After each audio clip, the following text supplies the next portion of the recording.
What's up, guys? Jack here. Today I am back talking about Duke basketball, starting with our first player profile from the 2015-16 season in Luke Kennard. I'm starting with Luke because, everyone, he came in with high expectations. Everyone knows he's coming back for this season, obviously. He's not Grayson Allen and he's not Brandon Ingram, so I figured it was due time to give arguably the third best player on last year's team some time in the spotlight. Now, Luke Kennard last season averaged around 12 points a game, 3.5 rebounds, and he shot 90% from the free throw line.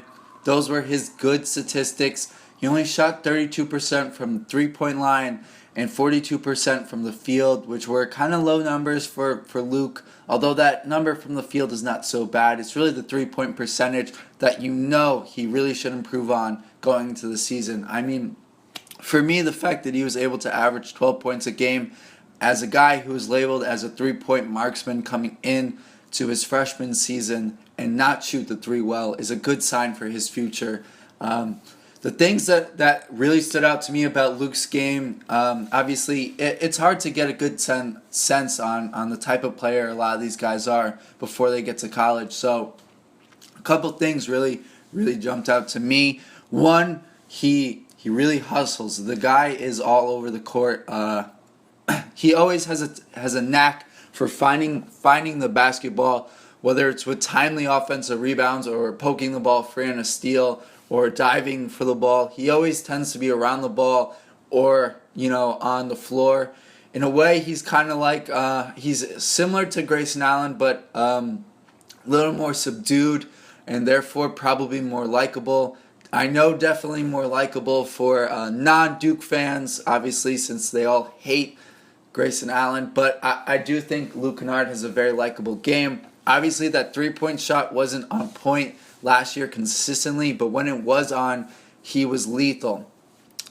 He really had a sense when his shot was working for when to pull the trigger, and he really was able to get in these hot streaks where he'd scored 9-10 points in a hurry. Kennard really struggled at the very beginning of the season. He wasn't able to get much going.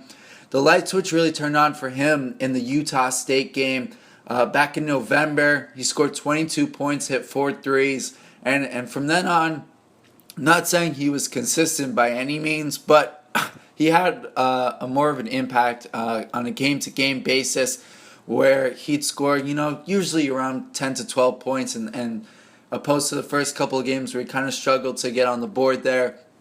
And every once in a while, he'd explode. He'd score 20 points, maybe even 30 points, hit a bunch of threes, and then it always seemed like after he'd have a big game, then he'd have a low. And that was the thing with Kennard really all season. He never could give you consistent back-to-back performances.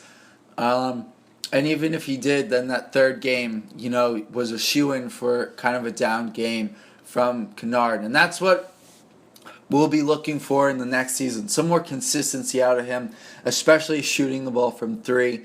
And I think you'll definitely see that. He'll have a more specialized role. He won't be asked to do nearly as much in less minutes, obviously, with all this talent coming in. A little less playing time for him. But, like I said, a more specialized role, and I think he'll really thrive as a guy who's tasked with scoring points in a hurry off the bench and really relying on that three-point shooting role. It kind of reminds me of Andre Dawkins' role that he had a few seasons ago, where really, besides scoring the ball, he didn't do much else besides get a couple of rebounds and shoot the three, was his main way of shooting. I really think Kennard could really fill that role that Dawkins had a few seasons ago really well and really complement this offense. Obviously, what's great about Kennard is that if someone gets into foul trouble and you do need him to do more than that off the bench, he will be able to do that. He's a great player. And I fully expect that in his junior season, he'll be able to take on a larger role rather, and really thrive and average maybe around 15 points. But for this next season, I really wouldn't expect more than around 7-8 points a game, just because there's so many guys, so much talent, and so many offensive options. But what I do want to mention about Kennard before I wrap this video up here is, some like specifics about his game. Defensively, he may not be the best defender, but opposed to some guys, he consistently gives an effort, and that's what you really like about him. Lots of times last year they were playing four guards and Plumlee, or four guards and Ingram, and it often tended to be that Kennard or sometimes Jones, but primarily Kennard would end up on that big guy or the number 4 man on the opposite team and have to guard a 6'9" or maybe a 6'8" guy. And he wouldn't necessarily be great at it, but he never backed down from the challenge. He was always in there in the paint giving his best, and even though maybe he picked up some fouls, he was always battling in there, and that's something you can really appreciate from a player who, that's not what he's stereotyped as. He's not typecast as a guy who's gonna muck it up in the paint. He's a 3-point shooter. He's a scorer of the basketball. I mean, this is a guy who has the most points scored in Ohio history. I mean, he's a scorer, okay? He's not supposed to be doing these things on defense. So when a guy puts the team first, you really got to appreciate that. And as a Duke fan, Luke Kennard really should be someone you really like and someone you really root for going into this next season.